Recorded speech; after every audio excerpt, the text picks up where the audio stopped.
Hi, Peace Seal. Jordan here with video update number 6 for Thursday, August 24th at about 5 p.m. I just want to thank everybody for your continued patience as we undergo the process of recovery from the McDougall Creek wildfire and the Grouse Complex wildfires, really.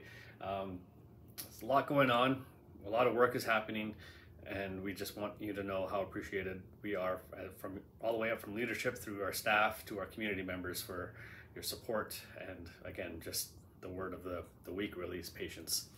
So as far as your situational update goes, today's update will hopefully be a little bit shorter. I'm sorry that it's coming a little later in the afternoon, but we are awaiting some pretty good news that I'll share in a bit. But as far as the situation goes, the work continues to progress in regards to containing the McDougall Creek wildfire, but please be reminded that the fire is still considered out of control. So work is continuing to be done. Yeah, you probably have seen, if you're on the west side, some of the controlled burns that are taking place. Again, don't be alarmed if you see that today and going into the weekend. There's going to be operations done in regards to some fuel management and backburns that are going to take place. They're going to take place when it's safest to do so. But you may see some upticks in smoke and possibly even some flames as we start to, and when I say we, as BC Wildfire Services starts to do their best to get more control on the fire, especially in and around our infrastructure, our homes and spaces here in the community. It was noted today at the press conference that I wasn't really ready for, but it happened anyways, that this fire here, the McDougall Creek wildfire, was extremely intense. They noted that the White Rock Lake wildfire pales in comparison to this one in regards to the intensity, the speed, and just the sheer violence that took place during the wildfire fighting efforts. So again, we just want to raise our hands to those who are brave enough to stand in front of these flames, so many of which, especially down the West Side Road area, stood in front of these flames while their backs were basically watching their own homes burn. So it's just something we want to be considerate of and compassionate to, but also just recognize the bravery and just sheer courage that our firefighters have.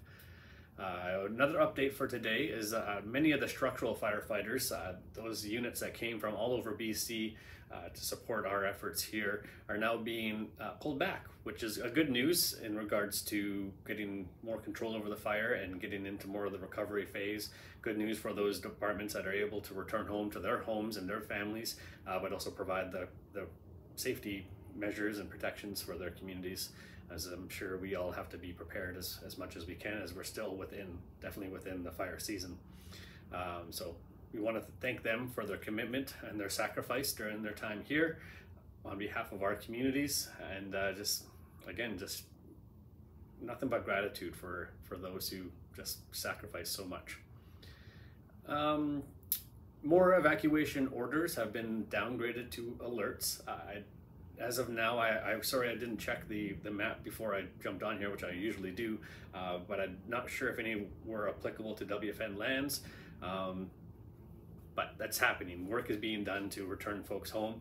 I know in the Kelowna side, the expectation was to have all evacuation orders downgraded to alerts, and I know they're getting really close there in the Lake Country area, and so I'm quite optimistic that it'll take place here. So just keep your eyes open and be mindful, but also be mindful that you're returning into an alert zone still, so be vigilant and be prepared.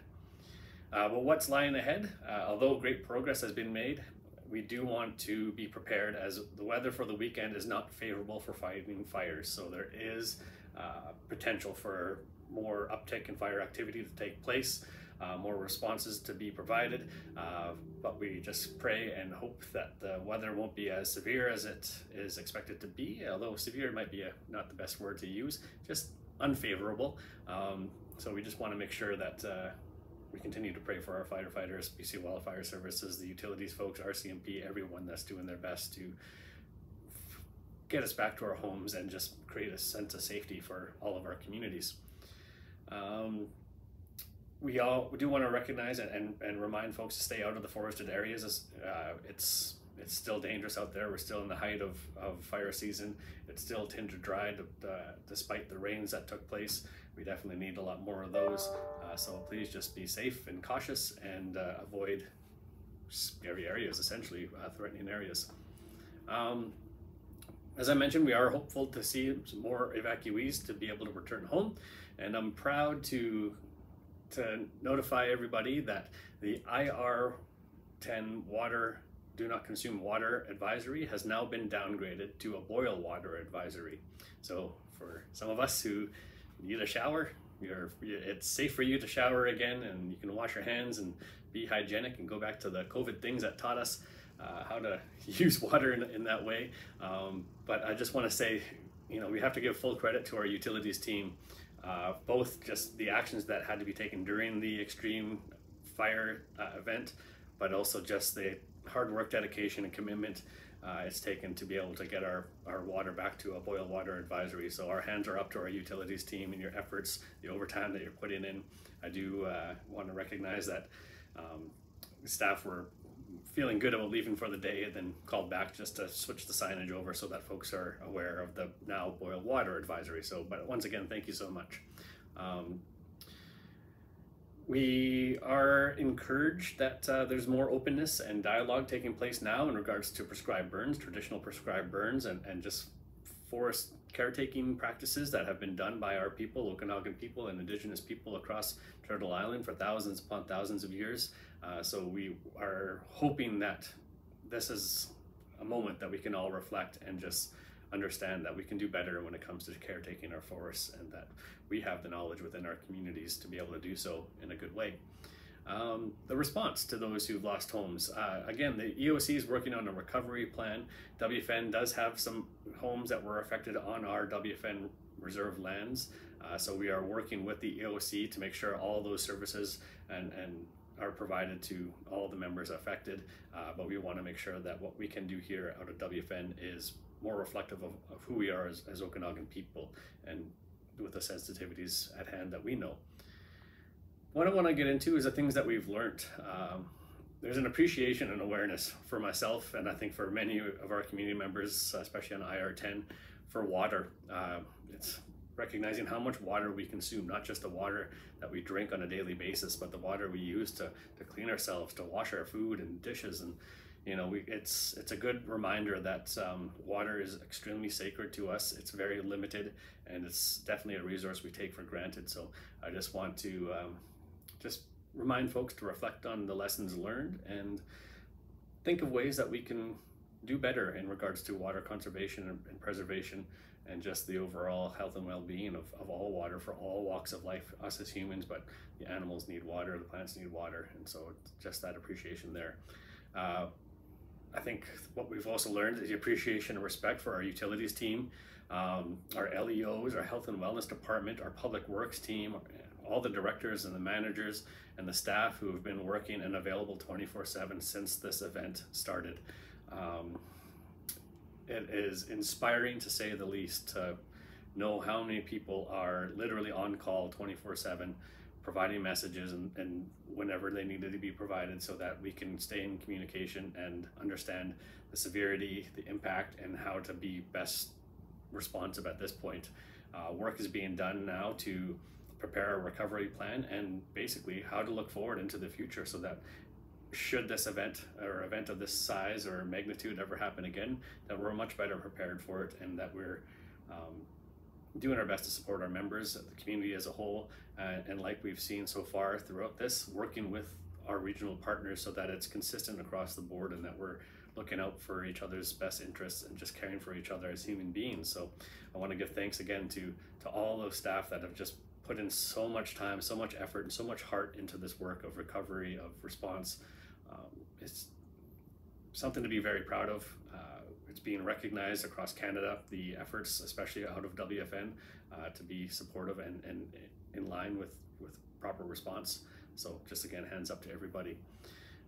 However, that being said, what we recognize is that the emergency response needs to be better. The support services need to be better. And as I mentioned, we're working with government officials across all levels, here locally, but across Canada really, to make sure that we know how to be prepared, what training is required, and what we can do to serve all communities in a better way, but make sure that our members' needs are being met when we need to address them, including communication, including just overall response. That also being said, though, one of the biggest things I think all of us have learned is that we're all better when we work together. This has been so many hands working night and day, 24 hours, just to make sure that we are as prepared for whatever could happen. I know that there was a lot of intensity, a lot of emotions, a lot of stresses that took place. A lot of the evacuation orders and alerts were put in place out of an abundance of caution. It creates a bit of chaos and just a sense of fright within folks and our families. But it's for the betterment of our communities to make sure that we're safe. Even returning folks home, the considerations have to be, is it safe to go back home? The studies prove that those who have been evacuated, return home, and then reissued evacuation orders are less likely to leave, which puts everybody at risk. So there's a lot that we have learned, but there's hope for the future that we can adjust our practices to prevent these disasters from happening. One thing that I'll leave you with this afternoon, this evening, is the question my daughter keeps asking me: what can we do to fix climate change? What can we do to fix the issues that we're in? And it's profound questions that I don't have answers to at this time, but we're learning from this. We know we can do better in our forests. We know we can do better in regards to communication, but we know we can do better in regards to caretaking the land, the resources that sustain us, and looking after one another. And so as we sign off for this evening, I'll just leave you with those thoughts to reflect upon. What can you do to create change within our communities, to address climate change, to create better connectivity within our community, to create a better sense of belonging, and just to make sure that we're there to look after each other at the end of the day. So again, thank you so much for listening. Wish you all the best. Let's pray for some good weather as we go into the weekend. I'll do one more update on Friday. I'm doubtful that I'll be able to provide something over the weekend, but I'll see where we lie at that point. Thanks everybody. Bye.